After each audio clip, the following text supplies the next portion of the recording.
My wife died while cheating, so I skipped her funeral, left my abusive stepdaughter penniless. Hello, everyone. Dear listeners, please share your thoughts in the comments section below. And don't forget to like, share, and subscribe. Now let's begin the video. Using a throwaway for obvious reasons with certain specifics modified to preserve anonymity. My wife died while cheating on me, so I skipped her funeral, left my abusive stepdaughter without a cent, and took everything back. My name is Jake. I'm 32, and I run an import-export business in Tulsa. I built it from scratch after 5 years working my ass off on cargo ships. Now, I'm pulling in 7 figures a year importing the best olive oil and wine from all over Greece. Not bragging, just facts. This whole mess has become the crazy story of my life. About 6 years ago, I met Emma at a wine trade show in Oklahoma City. She was 35, a marketing director at a fancy hotel chain, and absolutely stunning. The kind of woman who walks into a room and turns heads. She approached my booth, complimented my selection of, and we ended up talking. For 3 hours straight. She was sharp, funny, and genuinely interested in my philosophy behind the business. That was red flag number 1 I ignored like a damn idiot. Within the first hour, she mentioned her nasty divorce and how she wanted to start fresh in Tulsa. Her eyes were hypnotic, and I was thinking with my head, not my heart. She had a 14-year-old daughter named Julia. When Emma introduced me to her, the kid barely looked up from her phone. Whatever, I thought. Teenagers, right? We dated for about 8 months. Emma kept subtly pushing for a commitment, hinting at stability for Julia, how her ex was completely unreliable when it came to support payments. She'd cook fancy dinners at my place, always bringing up how Julia would do better in a stable, 2-parent household. Her moves were obvious, and I was hooked like a damn fool. Every time I had a doubt, she'd do this thing with her tongue that just shut my brain down. We got married in. Her idea, my money, 50 grand for a wedding with 200 of her closest friends and family. I had only 20 people there, which should been. The first sign. The sex stopped exactly 2 months after we tied the knot. Not slowed down, just stopped like someone flipped a switch. Suddenly, she was exhausted from work, complaining about migraines, or saying she was worried Julia would hear us. We went from daily to maybe once a month, and even then, as if she was doing me a favor. Meanwhile, Julia turned into a nightmare the moment that ring went on Emma's finger. She'd barge into my home office during important calls, blasting music like she didn't give a damn. She'd spill wine on my laptop, take money out of my wallet, and when I called her out, she'd say I promised her the cash and run crying to her mom. Emma's answer was always the same. She's traumatized from the divorce. You need to be patient. You're the adult here. I was being played like a fool, and I knew it. But I'd built this fancy life, my success, the house in Broken Arrow, everything. I convinced myself it'd get better. I paid for everything. Julia went to a private school, Anatolia College, at $25, $0 a year. She failed half. Her classes. Therapy sessions cost $150 each, twice a week, where she'd spend the whole time trashing me. Designer clothes, the latest iPhone, trips with her friends, all on my dime. 3 years ago, Emma started working late. The hotel business is demanding, she said. Big clients from Dubai and Moscow needed entertainment. I wasn't stupid, I knew what entertainment meant in that field. But she'd always come home, show receipts, have colleagues confirm her stories. Then the girls' trip started once a month to Crete, Athens, always beach, clubs, and late nights. She'd come back exhausted, but she'd have a new set of lingerie I never saw her wear. That's when I stopped being a victim. Last month, I finally did what I should done years ago. I hired a private investigator. Best €5, €0 I ever spent. His name was Nick. Personal trainer at a gym in where Emma went to keep her figure for me, 28, a former military guy, built like a Greek god in a CrossFit poster. We had photos at her hotel inn, not even far enough to be discreet. The trips, of course. She'd go to the airport, meet someone in the parking lot, then drive to some resort. Late nights with her work colleagues, an apartment downtown. A whole year they've been screwing around for 12 months. But here's the kicker. I hadn't confronted her yet. Why? Because I'd been busy. While she was sinking her teeth into her trainer, I was quietly moving assets, liquidating everything, restructuring the companies, shifting money into accounts she doesn't know about. Divorce law in Greece is tricky. If I don't have the assets or if they're tied up in failing businesses, a judge can't split what doesn't exist. I've been recording everything, every receipt for her BS, and every time she refused intimacy. Yeah, I kept a spreadsheet. Every girl's trip, every late night. My lawyer, the best in Tulsa, said I had enough proof to bury her in court. Tomorrow, she's headed to our villa in Hellenic Bay for another girls' weekend. And I know already took the day off. They're going to be sleeping in the bed I paid for, in the house I built, while I'm watching from a safe distance. Probably joking about how pathetic I am. They're right, I was pathetic, but not anymore. I already filed the divorce case. She'll be served at the villa, and while she's gone, I'll change the locks on the apartment in. It's all entirely legal, it's in my name. Her credit cards get canceled at midnight, the BMW in my company's name gets reported stolen, and the university apartment lease ends next month, not renewing. I'm done being the wallet, done being the stability. Done pretending this toxic marriage is salvageable. Some will call me heartless, others will say I should think about Julia. I don't give a damn. I've been the bigger person for 6 years, eating shit with a smile, paying for everything while they treated me like an ATM. No more. It's been 3 hours since I posted this and she just texted from the road saying traffic's horrible and she might be late. Don't wait up. Yeah, I won't. I'll be at my lawyer's office making sure everything's airtight. Update, I just got a call, there was an accident. I need to go. Post 2, she's dead. I don't even know how to process this. 2 hours after I last wrote, the police called. A single-car crash on the highway. Her BMW wrapped around a tree. She died instantly, but here's the messed up part, she wasn't alone. I drove to the hospital, cycling through grief, relief, guilt, rage all at once. The police pulled me aside, said they had to prepare me. Her passenger, a guy, survived with minor injuries. When I heard his name, I knew exactly who it was. They took me to ICU. There he was, this Mediterranean Adonis, lying in a bed wrapped in bandages, eyes wide when he saw me, babbling apologies, calling me brother, saying it wasn't what I thought. He slurred. She told me you had an arrangement. He claimed I couldn't satisfy her anymore, that I knew about them. I stared at the pathetic kid on the hospital bed, probably still sticky with my wife's juices, trying to explain why he was screwing her in my car. How long? I asked. 14 months, he whispered. Longer than I thought, longer than I believed. Were there others? I asked. He looked away. That was enough answer. I left without another word. What was the point? She was dead. He was nothing. Just another limb in the chain of men who left her while I paid for her life. The doctor called me aside to identify her body. No need. I just wanted to see her. She looked small. The woman who had dominated my life, who made me feel like shit for not being enough, who gaslit me into thinking I was the problem, was just another broken body on a metal table. The doctor said she died instantly, hitting the tree at 140 H, probably never feeling a thing. I signed the paperwork. They asked about funeral plans. I told them I'd think about it. As I turned to leave, Julia showed up. A 20-year-old dressed like she was on her way out clubbing, fake eyelashes and all. She saw me and immediately started screaming. "This is your fault," she yelled. "You drove her to this. She was miserable with you." I let her scream. I let the scene unfold in the hospital lobby. Security moved closer, but I waved them off. When she ran out of steam, she spat out the only thing. She knew, "You need to handle the funeral. Mom would want something beautiful and I'll need money for everything." That broke something in me. Not violently, more like a rubber band stretched too far, snapping, all the tension released. "No," I said. "What do you mean no? You were her husband, past tense. I'm done. Done with all of it. With you, her memory, pretending we're a family." And I walked out. She followed me to the parking lot, screaming about responsibilities and what people would say. How could I leave her now? I got in my car, not the company she was eyeing, just my own, and drove home, leaving her screaming behind. It's been 24 hours.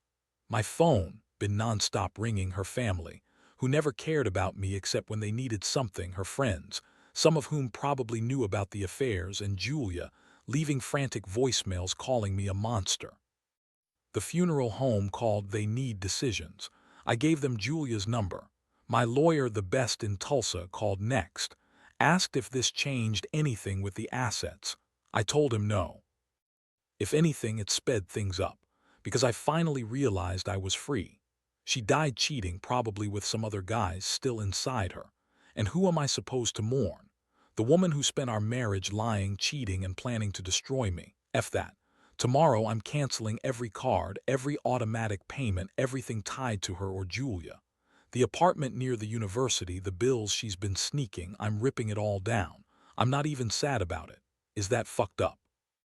My wife of 6 years is dead, and all I feel is lighter, like I've been carrying a boulder on my back, and someone finally knocked it off. The Greek Orthodox Church says I should forgive, honor her memory, take care of Julia. They can kiss my ass. Update. Julia just posted on Instagram about losing her best friend and with a sob story and a link to her GoFundMe. Goal: €20, €0 for funeral costs and getting back on my feet. She raised €500 in 2 hours. Good luck with the rest. A third update: it's been a week since she died. The drama with her trainer and her family has escalated beyond anything I imagined. First, let me clear something up from my last post. A lot of you said I was heartless for judging Julia, that she's just a kid who lost her mom, that I should be the bigger person. But let me tell you what she's been up to. The day after the crash, while I was dealing with police reports and hospital officials, Julia broke into the apartment, not with a key. I'd already changed the locks. She convinced the building manager she was distraught and needed to see photos of her mom. He let her in. She didn't take photos.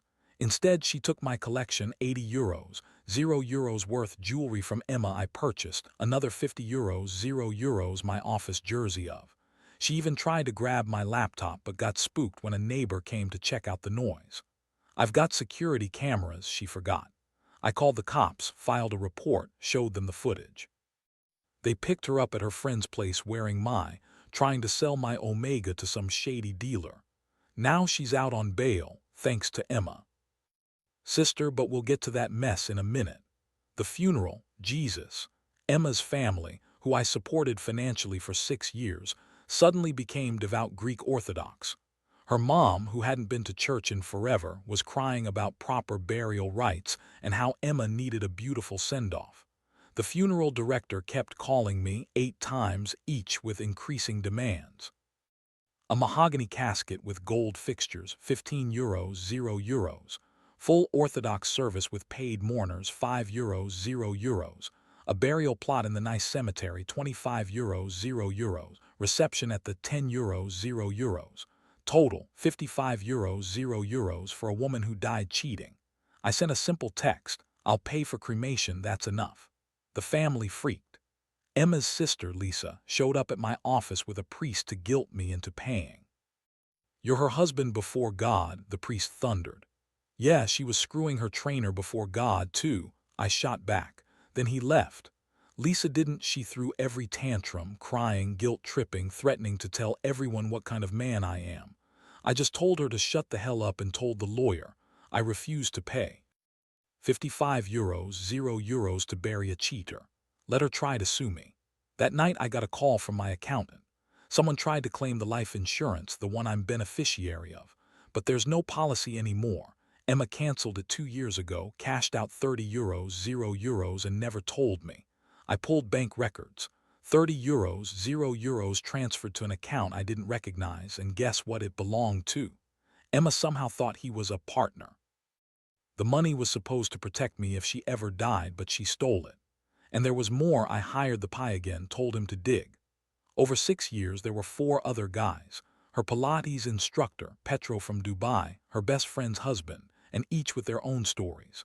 Credit card receipts, hotel stays, gifts I paid for that I thought were business, Paris trips, luxury watches. A secret bank account holding €200, €0, her plan to leave with a stash. Her emails with a lawyer about divorce, claiming I abused her, that I was controlling, that she needed alimony and ownership of my business. The accident saved me from that disaster.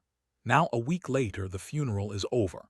Her family scraped together some shitty service I skipped. I wasn't there.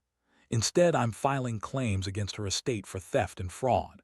Julia is facing charges. Her Instagram is full of posts trashing me, calling me an abuser. The GoFundMe. Up to €3, €0, but she needs €2, €0 just to pay next month's rent. I evicted her from the college apartment. Has been discharged from the hospital. He's tried to contact me through Instagram, wants to clear the air and honors memory. I his message and sent it to his boss with a note about trainers F.ing married clients. Now he's unemployed. Her family keeps threatening to sue me for emotional damage. My lawyer, he just laughed for 5 minutes. That €200, €0 at the bank, frozen, pending investigation. It's proven I was duped, stolen money, but it'll come back to me. Her clothes, her bags, donated to charity. Made €20, €0 on designer bags alone. And I burned all the wedding photos in my fireplace while drinking some top shelf I keep in reserve. People ask if I feel guilty or regret how I handled things.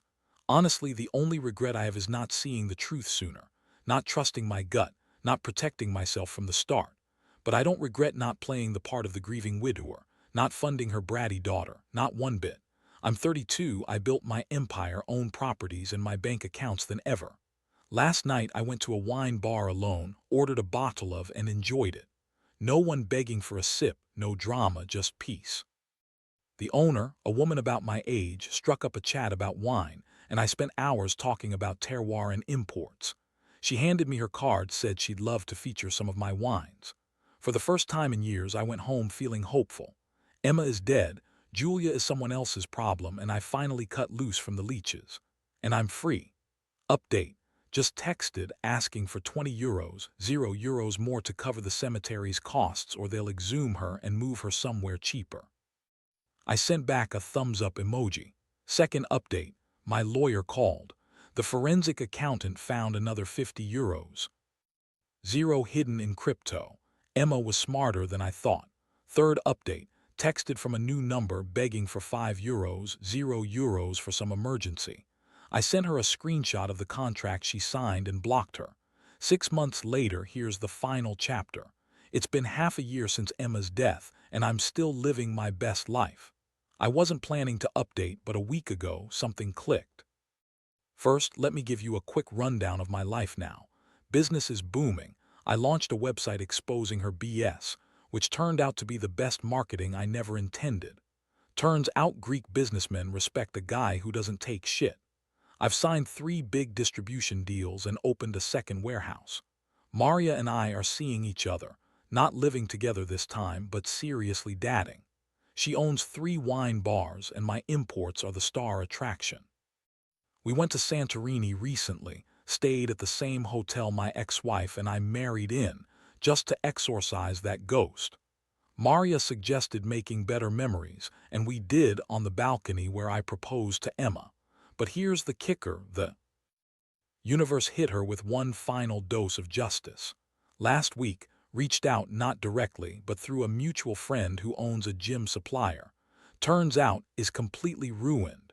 No gyms in Greece will hire him anymore. His reputation is toxic. He tried online training, but my website outranked him. So he moved to Cyprus, lasted 2 months before a client's husband beat the shit out of him in the parking lot. He returned to Greece, living with his parents near, now carrying bricks for €40 a day. As if that wasn't enough, he's got serious medical bills.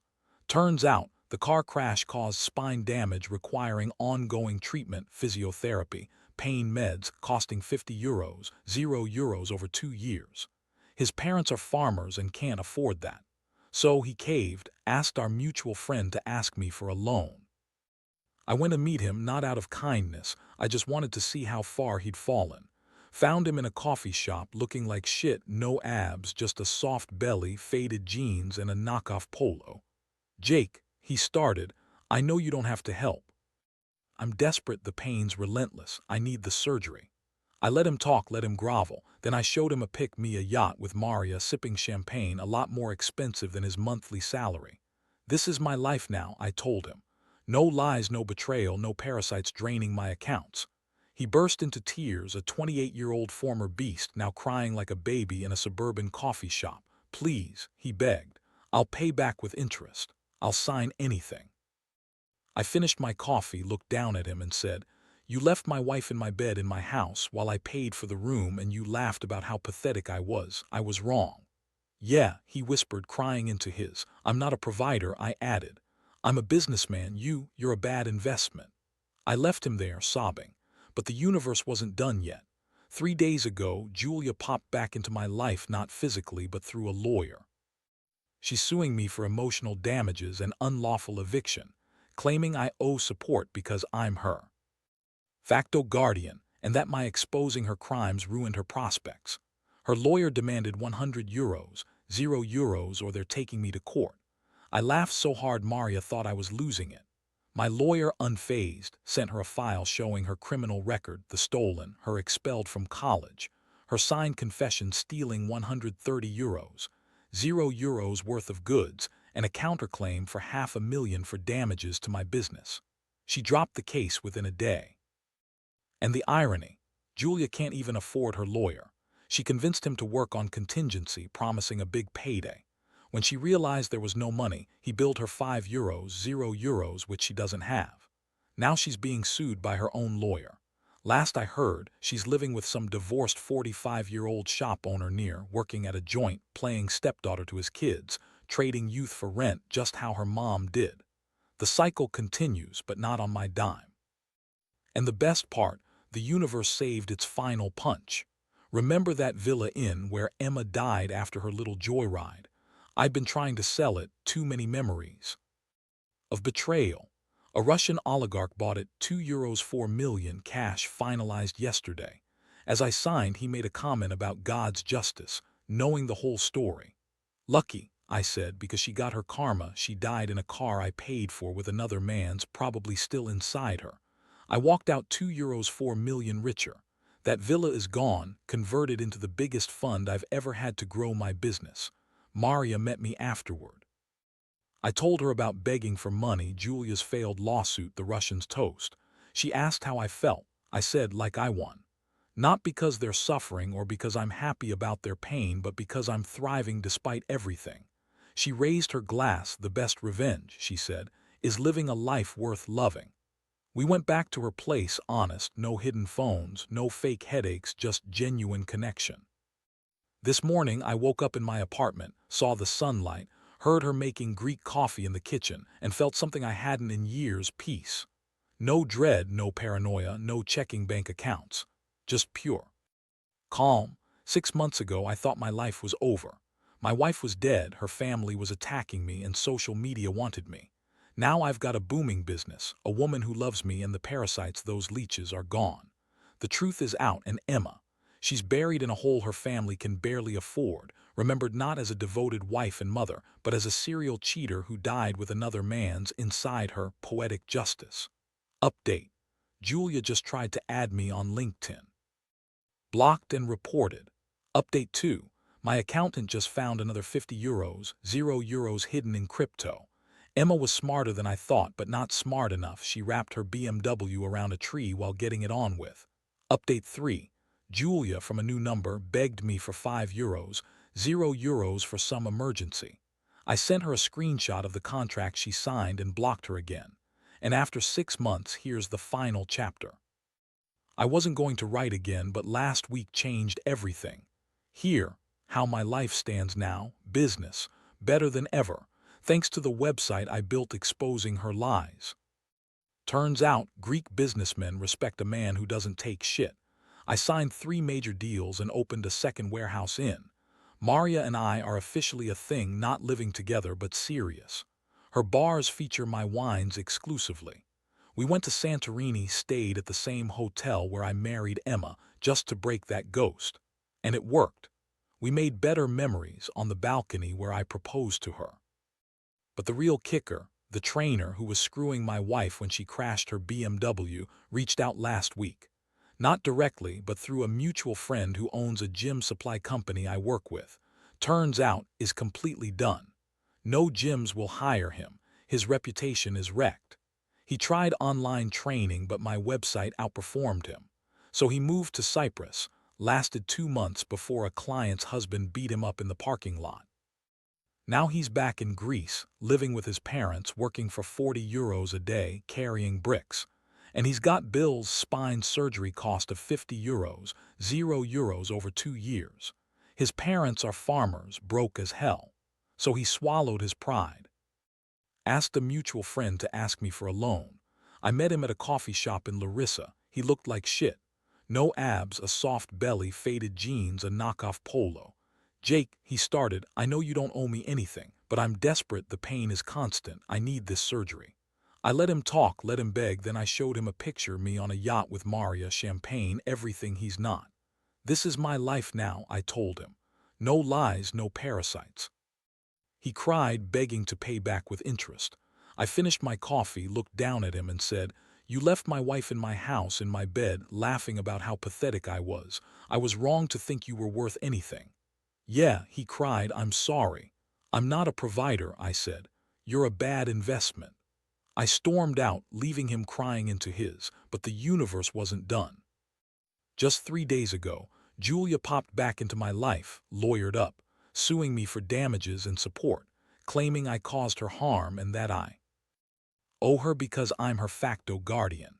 They want €100, €0, or they're going to court. I just laughed. My lawyer sent her a dossier, her criminal record, her thefts, the forged confession, the €130, €0 she stole, her business damages. She dropped it within 24 hours. Turns out, Julia can't even afford her lawyer. She convinced him to work pro, promised a big payoff. When she had no money, he billed her €5, €0, and she couldn't pay. Now she's being sued by her own lawyer. Last I heard, she's living with some divorced guy near, working in a local shop, playing stepdaughter to his kids, trading youth for rent just like her mother. The cycle continues, but not at my expense. And the final blow, that villa inn, I finally sold it yesterday to a Russian oligarch who paid €2 4 million in cash. As I signed, he made a comment about God's justice for someone who died during a whoring session. I walked out €2 4 million richer. That house is gone, converted into profit for my business.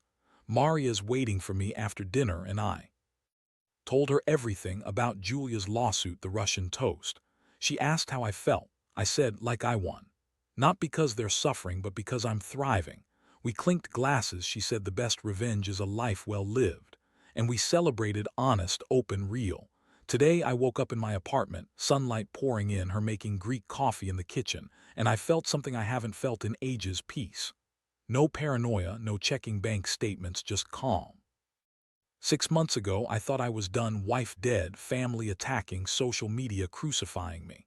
Now, my business is thriving, I've got a woman who loves me, and the parasites are gone. Emma, she's buried in a hole her family can barely pay for. Remembered not as a loyal wife or mother, but as a serial cheater who died with another man's inside her, poetic justice at its finest. Update: Julia just tried to connect with me on LinkedIn. Blocked. Reported. Update 2. My accountant just found another €50, €0 hidden in crypto. Emma was smarter than I gave her credit for. She crashed her BMW while cheating and is paying the price for that. Update 3. Julia from a new number begged me for €5, €0 for some emergency. I sent her a screenshot of the contract she signed and blocked her again. And now, 6 months after all this chaos, here, the final chapter. I wasn't going to write again, but I realized I needed to share. My business, stronger than ever. Thanks to the website I made exposing her lies, turned out, Greeks respect a man who doesn't take shit. I closed deals, opened a second warehouse, and Maria and I are serious now. Not living together, but committed. She owns bars, I supply the wine. We went to Santorini again, made better memories, exorcised that ghost. And last week, the universe served me one last bit of justice. Trainer who was screwing my wife tried to reach out. Not directly, but through a mutual friend. Turns out is in real trouble now. No gyms will hire him, his reputation's shredded. He moved to Cyprus, lasted 2 months, then got beaten up in the parking lot. He's back in Greece, working for €40 a day, carrying bricks. And he's got Bill's orthopedic surgery costing €50, €0 across 2 years. His parents, farmers, broke as hell. He begged me, asked for a loan, so I met him in Larissa. He looked terrible, no abs, a soft gut, faded jeans, a knockoff polo. I told him, look, I don't owe you anything, but go ahead, beg. He did. I showed him a picture of me on a yacht with Maria, champagne, the good life. This is my life now, I told him. No lies, no parasites. He started crying. I left him there crying. Then just 3 days ago, Julia contacted me again. Lawyered up, suing me for damages, claiming I harmed her and I owe support. They want €100, €0, or they'll take me to court. My lawyer. He sent her everything, her criminal record, confessions, stolen goods, her defamation damages. She dropped it quickly. Turns out she can't even afford her own lawyer now. She's living with some old guy near, working in his shop, trading youth for rent, just like her mom always did. And as for Emma's villa, I finally sold it yesterday to a Russian oligarch for €2, 4 million cash, signed the papers, and he said, God's justice. Emma died in a car I paid for with another man's. That's poetic. So I walked out €2, 4 million richer. The house, gone. It's now fun for my future. Maria and I, better than ever. I told her everything about the scams, the lawsuit, the Russian toast, and I feel great. I feel like I finally won. I never needed their approval. I never needed their validation. I just need to keep moving forward, free, independent, and finally happy. Thanks for sticking with me. If you enjoyed this story, like, share, subscribe. I appreciate you.